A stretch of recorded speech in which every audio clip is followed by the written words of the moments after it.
baby omo ye adwuma na say assembly mpanifo ene EPA for kɔre kɔhwɛ say adwuma na omo ye no enko say half of be to our water bodies and to our land. So you're against mining.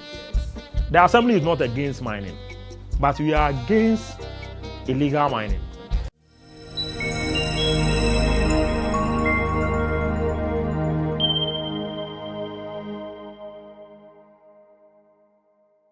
Midincha sonko emamo. Na mesanso Adamasi say on this short notice, I frame say pese enemo etwetwe nkomo. Motumi aba.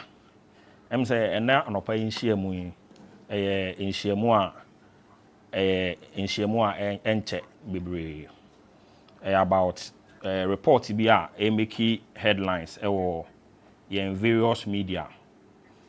Eno nti na ma frame. Na em say wo hwe report na I said the Obokrata omo reported asem no the new crusading guide. Em say they are omo front page ho no news item bi ho afa Birim Central Municipal Assembly ho. Or say 15,000 Ghana cedi galamsey extortion scandal. Birim Central MCE fingered. But Solomon Kusi Brako Paris allegations. Na the HN say extortion say oji ofa kwati kwan bi so agye sika free enkofo honom enamra kwan. So that is the meaning of extortion. And now almost to say the MCE for Birim Central has been fingered. Kusi Brako na yeme na me nemu di nkomo. Na wo hwe sa news item ya Endra em say me call Koforidua. Ebra me Koforidua no menya call from Angel TV. Na omasemu nyina ne say omo nsaka audio bi a audio ni no e kire say obi bo me sobo say maginisika 15,000 Ghana cedi. Onipa ko no oye galamsey ana so oye mining. Enti no omo pese me yi ensemana no. Enti make ma omo te ase say me nam kwan so ameba enti ne bia na omo ye ko na network no nye papa. Enti nka me bedu enwumra na nka ya interview no. Enti anwumre no ma ante omo nka Angel TV for no ma ante omo nka. Enti anwumre no na me co-ordinating na obi frame me say wate wo Angel TV say you say MC akwakoji sika 15,000 na kire say news no kra de o medikan de yeden atudwa me so no o ma ntumi amframe me for my side of the story. Inti me frɛ edipa na ofrɛ me wi abre no so ende ewie on be frɛ me. But na me ntumi hu ni say it was quite unfair because that moment no edipa dodo na hwɛ Angel TV and as omutie Angel FM no and then no ye interview na enye omu nyina na be san yeden atie enti na ehu behia say me friends and trefo na menomu edidi nkomo no na ya kire mo asem no mu no kro yeden ewo mu nyina. Na ena no pan so no mensa ka audio ye member of parliament honorable Alexander Kwesiakwa odi sa asem no ho nkomo o ka say wate audio bi e kire say MC akoje 15,000 Ghana cedi. Na osan kan wo ne ka say mu say emri bi no MC ka say ya che excavator na omo call police station ho no ya che excavator na di call police station ade ya chen na excavator no any police station ho no endran so ebra me work for odua na district commander municipal commander police commander frame me say MP afre no honorable Alexander Kwesiakwa afre no say excavator bia ye say ya cheche no excavator no e wo hefa na opese ode asem no e man centrofo ana say ode asem ne ma journalist centrofo enu nti no allegations are koso newspaper mu no allegations no e wo ba bia e free ba but e was me di kan kire mu ba bia allegations no e free ba ansa na me nkire mu kra ayeden aba minsuru ana say minsuru nti meka allegations na ahyase ni nyina no honorable Alexander Kwesiakwa Akyem Oda member of parliament and ekyehye saa enuoma yi nyina echi na ena no pai me dese asem no kra ko newspaper mu na most media for mo ha no ma yenso be ka your side of the story. I say Oba Birim Central Municipal Assembly mo amoyen central for mo ha no mu say amoti krom ha ide munim say nipa bebre mining ewo assembly hanom say nipa no mo mining no dodo na ye Ghana Consolidated Diamonds GCD na mo concession omutu na nipa dodo na GCD for mo concession omutu no GCD for no emma obia 25 acres of land as I say GCD for no twa mo obia no 25 acres and no matwitwa man kofo omu A2 diamond e kromo hanom na adwuma na omo ye no illegal ade nti illegal ne say omu ni nkrata free assembly ni ho esan say GCD for mother company ni ma concession assembly no so no wo sa mine na kro no wo asede bi say wo ye den wo ye ma assembly no eno ni wo ba be register o company no with the assembly wo register o company no with the assembly ansa na assembly no ama o de no business operating permits in the assembly ni ma o business operating permit na ansa na obetimi ahya say utu damo ana say utu gold obetimi ahya say aye den etu ba sa minus ni nyina omo ye adwuma na omo say GCD for na mo concession obi ani wa register with the assembly obi ani assembly no ama no a business operating permit enti me buy as an MCE no ya te a task force task force no omo ye nyoma bebre ba ko omo inspected buildings obi o sit down bi oni permit omo ye say adwuma no na any form of business obi ye o ya assembly oni permit bia no task force for no ekọ sankofo ne so enti on the 24th of September busumi ye twa mu na ye task force for no ekọ operations omo call operations no omo call miners so miners omo ye business and as omo tu gold wo omo ni a permit from the assembly na ye task force for no ekọ omo so esan say assembly no ye ni low bed etimi ye di excavator esisunti no omo kwa control board na ewo excavator ni mu no na omo ye den omo tu esan say nimdifo no say utu control board na excavator na o de ye hwe enye yi enti omo tu control board ne de buy omo tu control board na omo de buy no 24th no minus ni di akiri say omo ba beje omo control board eda no manfa control board no ama omo me ade chen ye no na omo buy enti omo buy no na ye frɛ ye finance officer municipal finance officer na one minus ne tena ha sei na o kire omo say yes ye accept say GCD for am concession say muntu but say GCD for am concession say muntu you need a business operating permit from the assembly before you start your mining enunti no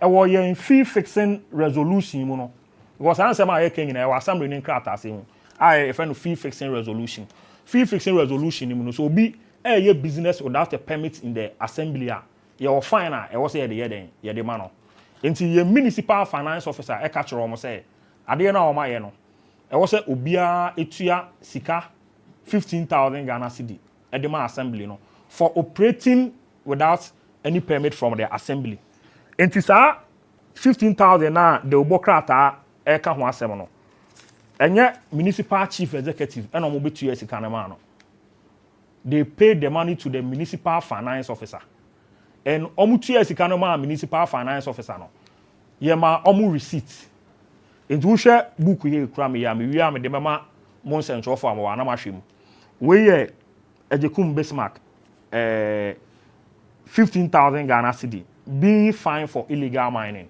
because all your mining as a only business operating permit from the assembly illegal there etoso biemu no and so we or say the company the no ACCRA Mining Company Limited ono so eda task force for the corner so na afi no de the machine na aba wa hye adwuma na se eno nti no finance officer e ka sure say okay because also no ye adwuma ni nche ni nti no ontua 10,000 Ghana cedi ni receipt I dem ano no copy e wa say na me ready akere mo no na one other person so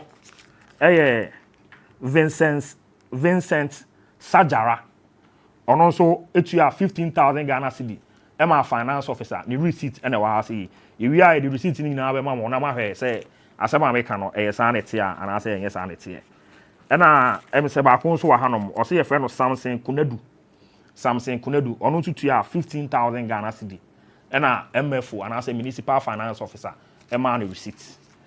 Enti the allegation say municipal chief executive officer adidi 15,000 e won kofo bi ho no na we jaa o mo no enye no kre. A frivolous, baseless, unfounded allegations. Free the member of parliament or no all orchestrated Sadioma wing na. Because ma we journalist e wo ha no mu say na mo krom ase no. Since I be ye MCE Birim Central MP no nye comfortable da. And you know it is an open secret. And through MP no MPP communications officer obi efe no Kofi Naftali Diodu.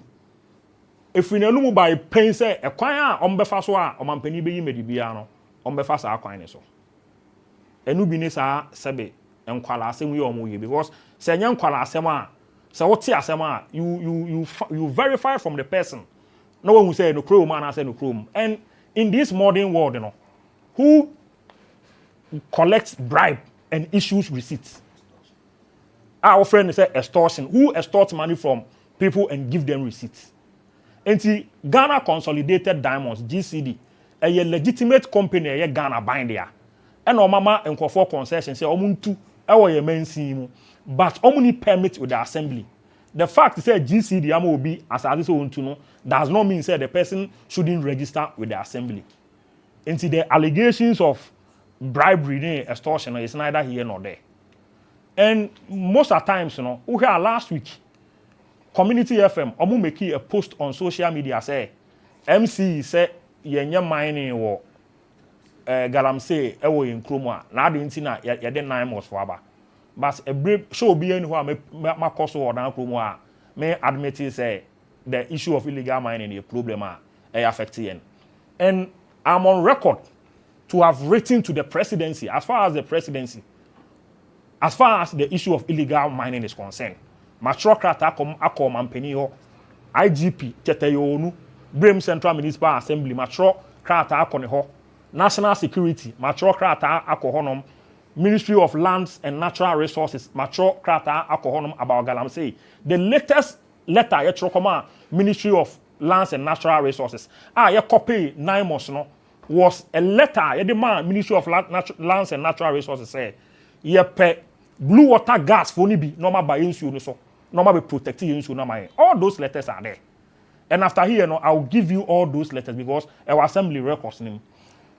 Last week and I said last 2 weeks 9 months for operations are almost be no e me MC and I me call 9 months for no atena and I make sure say there are people doing mining na so who say who be insuo nti o ma wo dey adwuma no mo say bia that does not give you the right say obe accusing me say my Agyeiwaa because kana ye je on nyame na me Agyeiwaa no MFO na Agyeiwaa na MFO Agyeiwaa no so no o issue receipts as recent as last week atwam MUSEC Birim Central Municipal Security Council no omo year 2 operations no first one was very successful.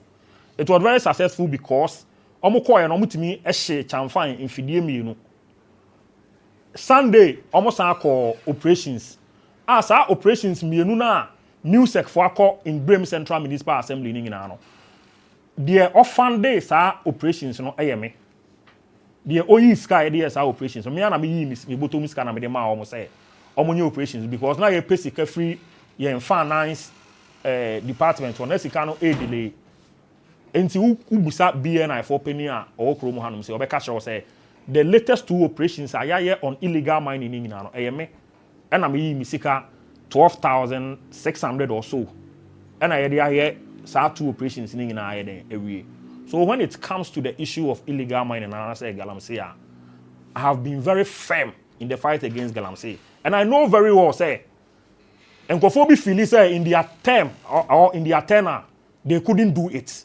So obi but I'm very resolute, I'm very determined in the fight against galamsey. And my on several occasions in the coming days, our approach to fighting illegal mining, we will be very ruthless. And I'm repeating it here. So the argument say, and I said the allegation say, Makwako bribe, galamsey for no, it is neither here nor there because those were people doing mining in our municipality without a business operating permit. And sika Agyewiaa mu nyina no ye mo receipt. Oba your bank statement your bank statement assembly ni bank statement you hear the memo. Sika na Agyewiaa minus ni nyina no you deposit into the assembly's accounts. So first of all, why na bribe no ama receipt we are not the sika na kwakoto assembly for no accounting. So when it comes to the issue of illegal mining, any newspaper now circulating around now, people were saying say Emame responded, but you know, in this modern era no, false news thrives. And you know, and you know credit that say Birim Central MCE, Mimi Kusi Brako, Mako Jigalam say Fosika. Endra da lanche ye reclamation say ye nsa say anko for bitu to say no ye nyanko fo bi o mba be yeden o mba be kata so amaye.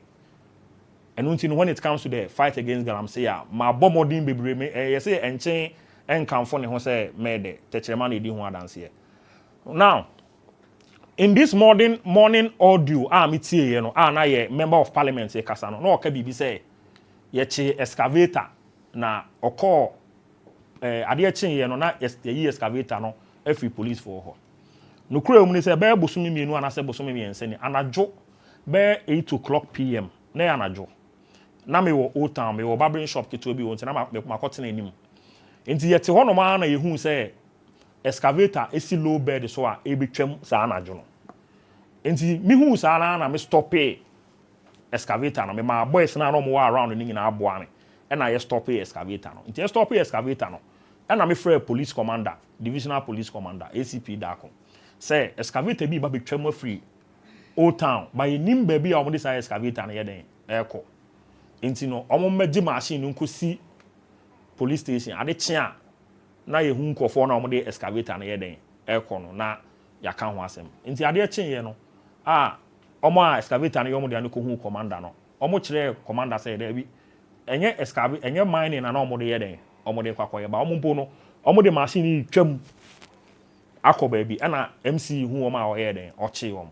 Nti commander eframe me say na nkofo na ye den e kanam so mona 7 periods emra no me de ne say anadwo sa time na excavator ni twam me de say me stop excavator because omo de ko benkum so omo de ko nifa na obi anye den enim enu nti no sa excavator na MP no ka ho asem say ye chikosi police station enye excavator ye ko che wo mining site ye excavator na e betwam wo krom some you obi kura anka me ka say oh excavator na e twam wo krom eni mining site nti me ma na ye den etwem but me stop excavator no say nwumre no ma ade ye den echen ade echen ye no so police for no be key sure say oma escorted excavator no out of Odan township. So the allegations against me on extorting of money no and I say extortion of money no it will not wash. Omo here behind sa fake stories no they should bow down their heads in shame. They should bow down their heads in shame because President Mahama, I appointed me no. The salary that President Mahama is giving me, is enough, and it's even more than the 15,000 that they are talking about. And I know very well, says I will get plenty money. So why should I go and extort 15,000 Ghana cedis? Now, me say bribe will be one 15,000 Ghana cedis. So it is baseless, it's unfounded. And you need to be on my desperate because unum say me ba assembly hanum say ye koye akoto moriase say mo hu de wa na akoto moriase tie no ye ti krom hanum say e na Captain Smart that time no Adum TV obetwa akoto moriase baller ekoto Adum TV say oba odan krom finfin a empreko ni nipa nete Captain Smart na be yes story no akoto moriase baller na wo so many years me ba ya ye fa plan na ye be yi baller ni free wa ya kofele ho kama no I pese ye de careful ni nyina akọ ho no MP Kroya yusu ni community FM radio station say MC akọ spend 150,000 1.5 billion and ye de ya akoto moriase which was palpable falsehood. The finance officer and etiano say no akoto moriase we spent less than 100,000 sa adwuma na ye wo sa no but MPP time sa fence na ye wo akoto moriase ne ho no they spent over 160,000. fence na omayo ketwa kekero almost spend 160,000 inti ka wo de yemfa ne mpo say sa omo 150,000 mpo a omo kana enye no kure no yemfa ne say nka sa mpo ye no kure o de compare sa fence na omo ye na why na aya ade ama omanfo na so aba aye den aba mfa so enunti no the attempts and the desperate attempts of the MP to make me look bad in the eyes of the public, is very glaring. And allegations we are there to refute. Newspapers now mama publishes our false publications. Many my lawyer didn't come. Obeste di asem say base yen seals our newspaper now we will do that. Because you can't just publish anything without even listening to my side of the story. It is allegations, a business, a unfounded. Ubi obetisa allegations ni biya. And MP said, say, opeso mampeni a investigation. Mikra me edge o mampeni President Mahama say, sa bribery and I say extortion allegations na e course no ma publish o newspaper mu no. Ko mampeni enye nhwehwemu wo sa de no. Say ekoba say e no kure say ma extort sika firi obi ho a. Me ntwen mo mampeni empam me yanga say me yimi ho adi. I'm not corrupt and I've never used this office to benefit or enrich myself. And almost galam say now, nje what they ni hunti no. Almost befa kweti kwan bi so no. They should tighten their bets because the issue of illegal mining they be too sosa. And the president has said on countless occasions, and I'm very much aware say, so wow, government appointee now president be who say, oh yes, the president always sacked because on one kasa ni party president and kasa party national executives, investigating woman. I'm not beyond investigation. I'll urge the president say, if he finds his word, he say allegations are abano, obe making a committee to investigate. I will subject myself to any committee and any investigative body. I'm ever prepared. And that is on the issue of illegal mining. You say your second issue I be kan hasem no about or that central market. Say AKCRA ni na ye de to adehye nyina anim say ye central market a abandada no edwane hye ya abandada no esima ye no ensema na ewo ho no ye koka kire ye nuanom dwomfo ma a ye invite won central fo nyina na say and some of the market ni hu nyina de mo central farm wo krom a monim dada ebra edwane hye a na aban dada na yese omusi market no ne okrom ha na assembly members a omo yen krom ha no na wo hwe yan assembly members omo krom ha no se ya sa old assembly na omo dissolve ya ansana assembly we ba no na yo 18 electoral areas o yen krom ha sa 18 electoral area na yo ukromo you say assembly member for there enye partisan politics and I say enye party politics ba yin so nyina enim say eno de asema ya tworo wo enkratem but eba form a ebi de ye amanyosem it wo hwe yen assembly hanom say ya sa time na ebisi say adwa no na assembly members a omadwen eboa aban na ote so sa abre no na omo ye edunum out of 18 na omo ye 15 Emumi and Sapen Abacas or Mode na Omadrin Bois the then opposition NDC. Nebra assembly near say Ombabe Omu Sigano. Assembly members no press conference and I say Central Phone Shiemu. Ekachen Central Phone na say Ejana yesi ni ho krata asem no bie no assembly members ni mpa omusi omanfo na na mu no omunim ho hwe. Na sabre no koye back and forth. Ama edwane ye course say yesi me ba adwuma mu a me share adwuma say wa assembly workers engineer planning a omo no ye ejapade kese sa e wo se nkom wo hu nim de no mo ka kire me say even edan na aban adwuma na yesi no the scope of work and I say de na ewo adwuma ni mu say be edan say ne wom aha yesi omo kra no omo nim ebi mu kra ka say edumri bi na so omo kọ ba bi a yesi dwa na site wa ye prevent omo a omo ye adwuma ma assembly no nti edwane sie no nye edwa assembly no na assembly ni nim ho hwe me share adwuma senso no me bae no me beto handing over notes sa handing over notes na ye de ma me no na assembly no ho edwane ho asem bia anye den enim Nti na akwakoba say e wo say beko di idwanon krata asemachi.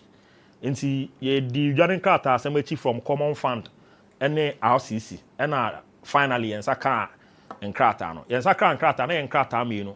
Ba ko ye procurement the oma ye de contract ne mama omo bi si dwa no. Omo si dwa ne wie so no na another contract nso san wo ho. Eye adwumakuo bi ye frɛ omo MS Hajj Dose Ventures. Sa MS Hajj Dose Ventures no omo na Eastern Regional Coordinating Council. Eno omo akosan nkrata anase contract. Contract ni nyina no de wo mu ne say sa MS Hajj Dose Ventures no omo no omo be manage edwa no ama Birim Central Municipal Assembly no. Na ebra RCC na sabre no obi na oye mantem ni nyina so afo ye owura set Kwame Champon. Ebra owura set Kwame Champon sign sa nkrata no on behalf of the Birim Central Municipal Assembly no. Na assembly no mra nimu ni anasa assembly ni lawyer no na onka ho. Sa management contract no moko sign na assembly no lawyer obi anim say ono oye mra nimu ni ma assembly no. Sa contract no owura set Kwame Champon ko sign na assembly lawyer ne nka ho.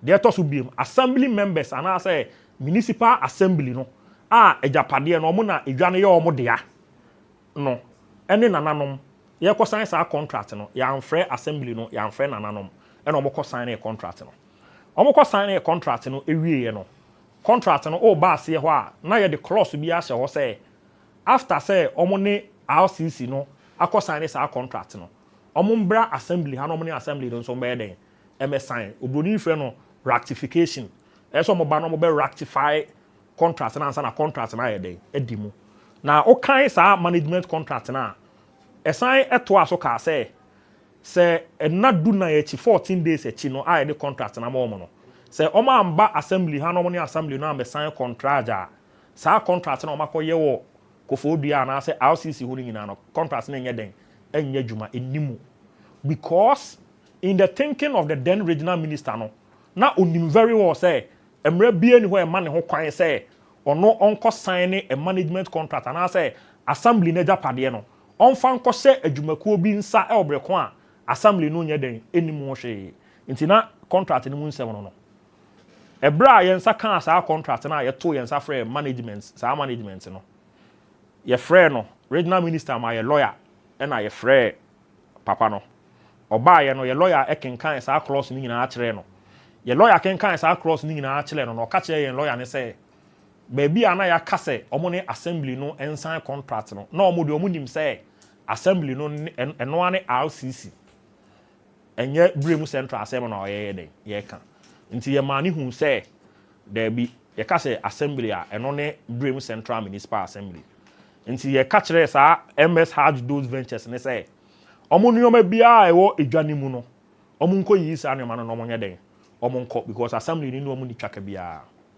ye sa wie no na ye board na nanom amane na ye management meeting mu no na management siege na ye say ye form committee ana say Agyekumwaa omo be allocate ana so omo de stores no be ma ye nuanom ma no na omo akoton omade omo na untumi nye sa committee no without key stakeholders bi stakeholders na ebi ne edwumfo na omo ho no omo ntua no ebi ne ye mra se bedwane ye member of parliament ebi ne asase na edwane si so no omo a asase no eyomo de ye Kotoku traditional council na assembly has a finance officer wa ha assembly has a the head of works ye friend engineer na oba assembly na nkasa ye wo works committee ho the chairman was our committee ni so no na baby a edwane si no assembly member kra owo sa abro no so no ye de omo form committee enti ye tro letter come as afo nyina say committee say na ye den ye form ye tro letter ni bi e come ye member of parliament for public records no letter na ye tro come ye member of parliament no ye tro say o my representative na ye fan inform sa committee no ono nso e respond ye da or respond ye no on the 8th of October 2025 na me pese me kan ne nsem no because or responded through the personal assistant. It me pese me kan ne nsem a o kan no. The letter ni say any or address it to the municipal chief executive, Birim Central Municipal Akim Oda. DSA reference response to letter from the Birim Central Municipal Assembly. Me kind of protocol we are try say me translating in a summary form. And the way any personal assistance in the PA and I say MP ni say on trust alert and den emame. Nti ensema e was alert we mu nyina ye ensema e MP no and I chro because the letter head is on as a letter we chro no.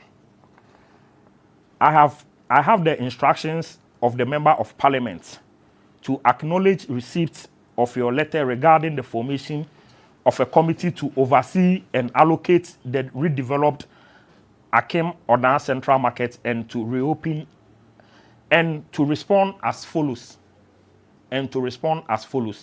One, while the MP appreciates the Assembly's renewed interest in this matter, he wishes to express his deep disappointment at how events surrounding the market redevelopment have been handled at the assumption of your office. I know you may no. Point 2. You are aware that before you assume office, the MP has been a major stakeholder in the reconstruction and distribution of the market stores and stores. However, you conveniently avoided him in your attempt to apprise yourself with details of the project.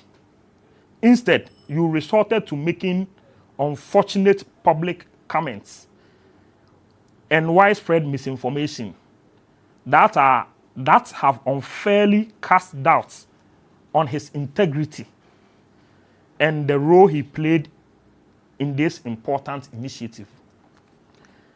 It is also in the public domain that you have verbally asked the management contractors who have been preparing the space for distribution to leave the market site unceremoniously.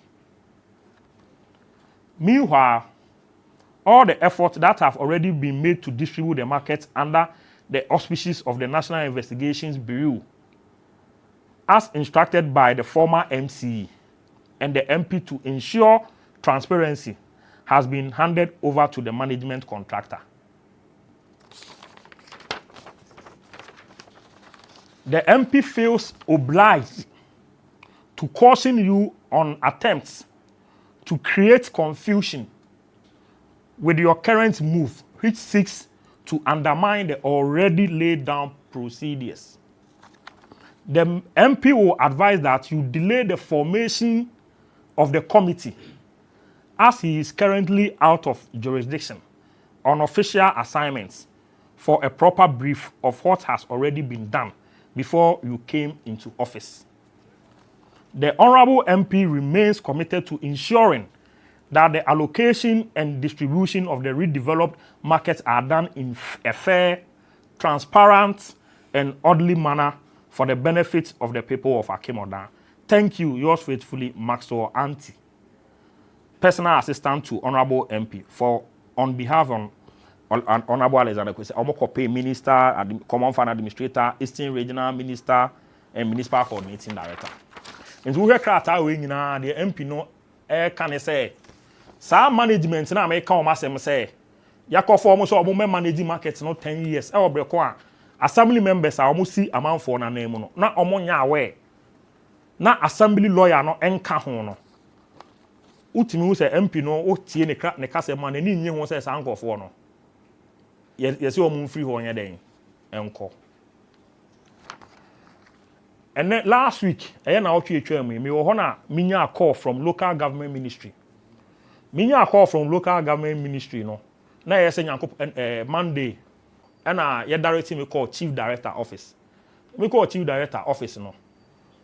As a Chief Director, they be too many more and say, or down market no, and send be na den ho. And I make a say, oh, me say you man no na documents be about marketing in den anyhow. Yensa kan documents no. Yensa kan documents no, na documents me no. Baako say the EDC edwanom bienu company a dey am so be manage for 10 years. But me kire ne say assembly members no any assembly no Sa document no kwa na omo nyede. Na omo ni document ni bi. Me buy as an MCE amensa be kan market document no. E na me chema assembly members ni nyina na me come MP ni bi. Obi bebusa me say MP no let away mu no. Opese o kire say en hyehyɛ ya fa edwane ho nyina no ono onim. Adentina ma ne nkyɛn me busa no. But a bra ye call Regional Coordinating Council, RCC, Eastern Regional Coordinating Council no. Yen so ye konya ne ntie o Eastern Regional Coordinating Council ho say MP a throw letter abro mo say open market ne ho information. They said the yen assembly no throw letter say ye per market ne ho information. Now, question is say ade a wo throw e ho letter akọ Eastern Regional Coordinating Council say open ho information no. Esi dan na wo say ya mebusa o e ho asem say ye per information a. Enti na o sa information no e na wan fa sa information no amba assembly ho. Na o sa information no e na wan che sa contract document no ama assembly members no. Procurement process banner and as a kwan banner ye fa so a sa MS Hatch those ventures no ye de contract no market no contract come o say omo no be manage companies do send a bid ye and omo no be win ye omo ma ye hu sa procurement process ni na if there is any. Ye call chief director ho regional national minister ho no na say ma o kan ni na say MP Abba minister how be complaining at minister about central markets no na me this answer mu we here den e ma no de me person me kafa or that central markets ni nyina ne say sa let we a MP Troy onam ne personal assistant so a Troy say na oni oman we mu no na enya no kore say na oni oman we mu because sa on the 8th of August no 8th of October ya omo de sa let we buy no letters mienu ne free MP aso ye buy baako we another letter omo de buy no na request for nkofo bi omo work constituency and as municipality mu a omo atro koma MP ni say MP ni ntua omo school fees emma omo no na MP no atro say ye mfa ye common fund ni bi ntua and as ye approve ni fa ne common fund ni bi ntua sa school fees ni nyeden emma sa nkofo no sa letter no so o de buy no omo address a letter no on the 8th of October 2025. On that same day, MP ni say uni oman ni mu nti oman personal assistant natural mama no. On that same day, o make a request for his common fund. So it is never the true yes. On one sign is a letter no. On the same 8th of October no so uni oman ni mu letter ba ko de o sign letter ba ko de oman no ni FN sign ni P na sign here. Asema me be kan wa hanom say asema na me kan wa baby say obi wo kromu hanom say na say na dwen ye ne say Birim Central Municipal Assembly no e de yen ejapade kese sa ebe ma company na ye nimu no company no mo sign contract na ye lawyer enka ho company na ye no mo sign contract na assembly members no enka ho obi wo sa adwen bi say sa ankofo na ye be manage your market na quickly nipa no on abort sa thinking no because your next assembly ye be share e wa say in this month no the ACCRA say you be decide say stores no ebuo teku ana say sempo na e be den ye beje ye wi ye be che stores no say wo do nipa ba o so wan fa nipa amba o stores no ye be che esan say ye ni kroyi o ma akro no yo mo de aye nananom any other stakeholders in na din kom o mo fo aso say dwa no ye nye den ye nche dwa no enu nti no MS Hatch dose no esa company na ye say ye de market no e de amaomo no MP no onye sa company no spokesperson nyo no kasama omo enye omo appointing no as their spokesperson so he should stop crying more than the bereaved because a bra company no e buy no omo ka kire yen say sa stores akese na ye de glass asise mu no MP actual letter abre the then MCE akire adwumaku a yemfa sa stores akese ni nyina anye den emma omo e obrekon assembly ni nimu ho and all those things are not going to work enti yenkogu MCE animu ase emfa galamsey hu because of say ye pese ye tam odan adwabo ye bodi ye japade MCE no ompene enti emfa galamsey so hu nanimu ase no enye dwuma because me be share me dwuma se as an MCE no na ye say BC na me wie me BC graduate And the BEC graduate na hwe mo contract when we say it was a fraudulent contract because you had the documents in the data a war contract in the and we are prepared for them. If the company feels to say ya pamu omo free site ho en namomra kwan so they have their way to court. Court and the redresses are asem no. And until know the issues surrounding Oda Central Market no na mabone tofa akyere mo no MP or the mema and central for so mu many ma so galamsey ho no na or report to me ama me sector minister efa Oda adwomo ho eni nti Oda form bebu no mo sorry o na ye mu nti ena mo MP o ye mi say ye madam ase because ye nanano na wo timi na wo into no we kai say yeah process no and almost say at the injunction that's so and they have to stop it. Mr. Zuri and almost stop it. Are we going to continue the process to finish that process part one no answer committee na mo better no omotimi ho say o and before we are there no answer na yetimi acha na and I say mo person mo committee na we answer na before na about once because last month to share affordable to the phone book say this month omoko. Yeah. And then 22nd. Yeah. You have just about 9 days. Yeah. Who devotion so. Yeah. Yeah. And I'm say the all can no correct. Ebra may request for documents no. Eye edwuma na NIB and I say former BNI for year no. We na etisto nim we na yewe. Nti omo ka kire me say omo edwuma no akakakra omo nwie. Nti ade a edwuma no ye be mo matena eso no maye. But this time around no ye Oma ya chro mudin dada kra no. Eso omo san e de omo proof e den eba. Eso omo san de omo proof eba because of say na wo krom ha. E na ebra edwahye ya ye chiche sika ma e ma no. Enipa bi e boss bo say na omo tidwane mu so ya ma omo sika ne bi. Ba bi mu wo ha na omo ni dwom hompo ye ma omo sika ne bi. Eno ye che edwane wi a ye be open an investigation, ye be petition Yoko on that episode. I know you're step by step into be a Anthony Boase. But back to your question, NI before told me Jumaso, but assembly for no so be more a rep. Said the bear or more trouble within that crown. It let me verify say truly a woman no more a genuine dadano. Into a process and ever to us. Second question, with the same the Ben or more started because we are still in October. We are expecting October. What shall we say nobody so? Secondly, no, so no, you say, we process the court, not court issue be that so. Okay, say, court issue, I could say.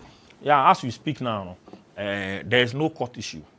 There is no court issue because Nipana and as a lawyer, Nina, a man do a massam cordan, no.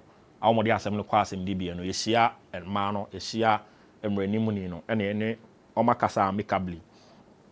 And now, Oma lifted the injunction. Now, say you share allocations na say na enipa bi nso tam asem ne court time na nyo because of say sa company na ye say mo nya adwuma no em say nkofo bi busom ene sa company no nti ya ma company na anye management ne dia em say omo akoma enye den ento omo so ye expect sa no man nyina ba ye de pese say the process a be lead to say ye be che edwa no eno no be start a starting point because Sabra no ka say your process mu I say your number stores ni na we number we because as we speak now assembly engineer and nim stores no number dodo a e obi o ye caretaker na e call ne ho no ka che say store no e dodo say nti before na be say wo che ade ama indipa no e say wo hu say ade ne dodo ye den e say ansa na wa say say wo ye den o che nti ye be ye number ni we ba general assembly a o ma be fix it o mo rate and I say fee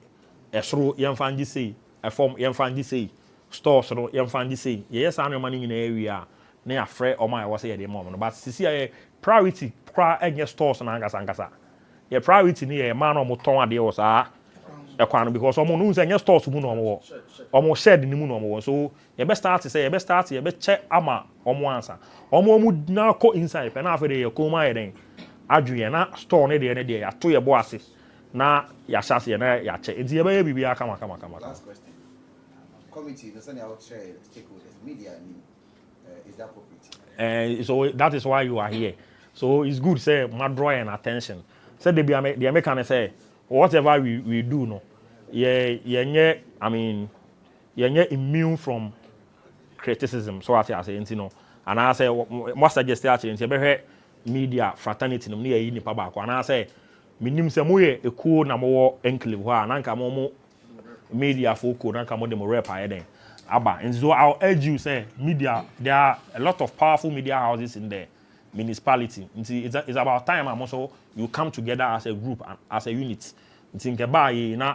Mo ankasa ma call no ma ko yi nipa ba ko say oh e ko we dey be say asome si ana so benten na eden e wo so because as it is now no say MCE kwa ko yi say obobo for yamanfo na onkoye rapper obobo dey what you say and you know market women o ma no mo do am rap buy obi e chọ letter man be ma say nipa na dey dey rap here den e buy so you as a group no so you can also find a way to get a rep on the committee committee I be report it to the public ejuma e bia nye bibie ni wa e de be den e be see and yes ejuma se mo say transparency ne dey or whatever you want to find out no ye mfa bibi nkosi obi I ni bibi e dey tete. Okay, there are two questions. One almost complaining about, in fact, newspaper now reported say illegal mining because of high extortion and more finger why or the information they call. Is it a newspaper? And I saw more sign on my Jumeyi, and I was just moving at the call. No, as I said, no, me say any the new party suspecting the MP. What I say because Endra, as far as Endra, now or catch a police commander say, or the Nsembema media for publishing in some, and then there or say media house is so chirimu. Say president Akyeiwaa Agyeiwaa be I'm saying it there. So what I say. So the source of the news is the MP. So the whole suspecting. No, it's not even a source. No. My second question here. Company now yes on be managing marketing. Am I making any financial commitment? They've not submitted any certificates and I say claim say we are Omaboka or Ijuanim. Because what say MS Oma say in the management contract no, there was one guy or signing as a witness on the I think say Raman on Ebra two and Safre company or buy and he seems to know a lot about the market and he was someone or buy and he was very clear and honest say on the only MP as a daily ache. So Obi Busane say you know very well say market the facility belongs to the assembly. And they say MC na Abaya Bakwa na MC Yembo MC dia MC aba. My year Juma more than 3 months. That time I issue my year Juma more than 3 months. Don't you think say 3 months no enough time say nka wumpo na o manage a facility on behalf of the assembly no. Ka obeba na assembly penny for na eden. Ehun. And you know as to say Oma making financial commitments, I can't tell for now because they've not made any claim.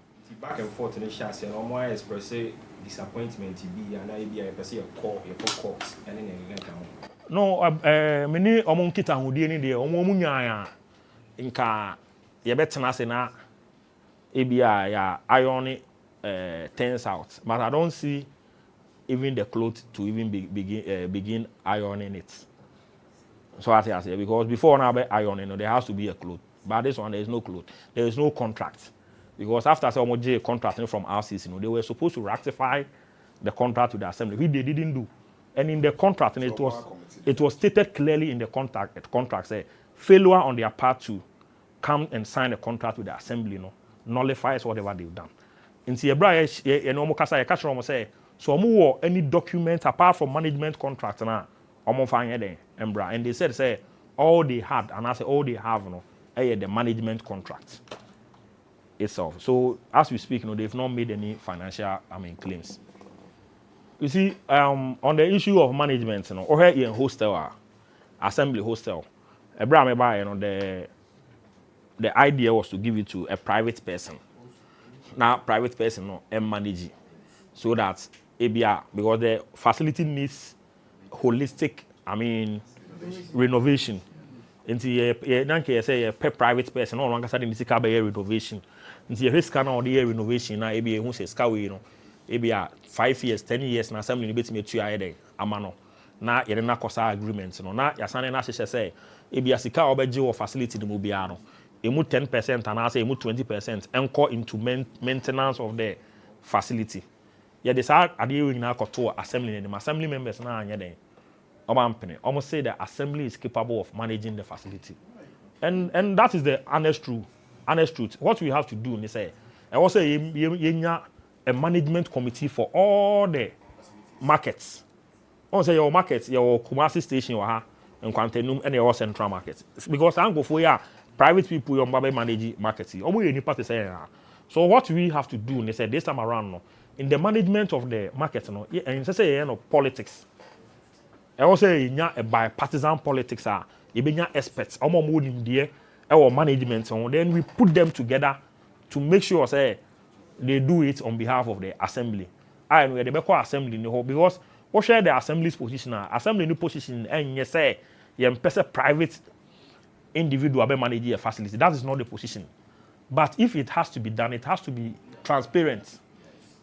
As I say, assembly obia or krom who say a quite winning a fast when you select a company with some manage a market in there. Am I and yet idea will be a cocoa set need them and no the about train say the anyway the so for that one the assembly members no they will not even agree. So when you say you can't local governance MP and MC or some working together now because if we do baby MP when they do my also MC when they do my also only one MP mun them to say Obo say en sama maka wa hano pay it should give you a fair idea of many MP relationship. So as I say so if there is that harmony or working relationship enka yen timin tam asema yen no kren command central for ensan ka say fam reduce people na yemegu MC enimu ase ebra me hye adwuma se a me ni MP ko hye asori dem na yebusa ase odan adwum da be na ema no bekom me te hot o mama ngasa ko no asori no akogye mic no odan adwum ni de enche ebema ema na ye den akom me ni MC AD ensawoso o kan asori dem ho me one nso no onimi ni ensawoso bia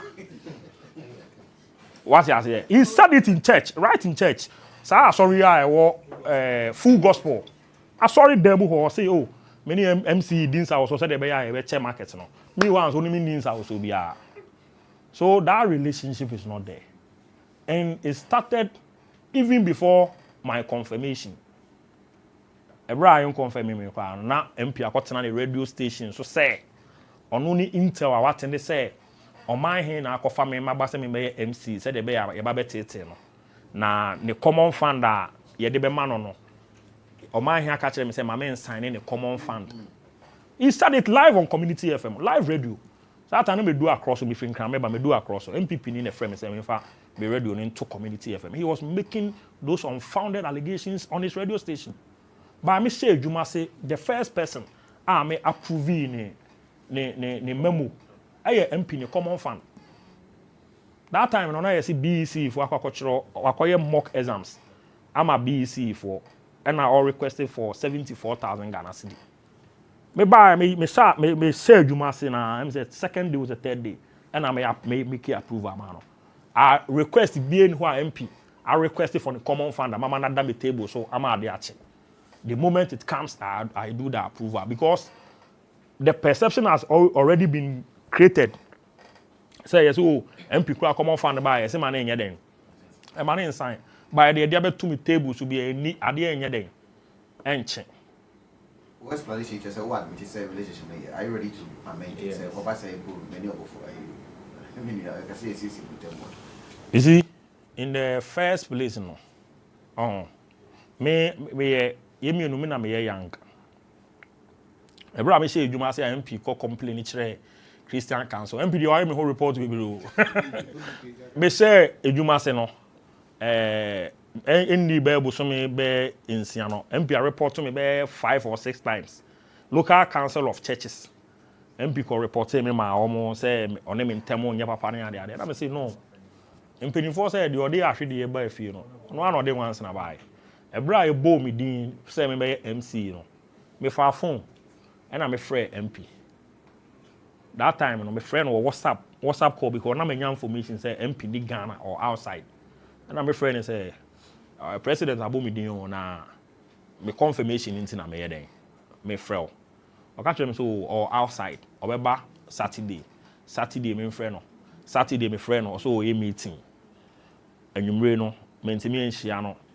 The following time me ne National Service Board Chairman Emmanuel Kaminta me oye me boss o Kaminta ni di nkomo MP say yenhia no won crying about my confirmation ebra ye ticket ma ye kɔ ne ho ewo enkran no ye friend no so oba 1 week ewo dan.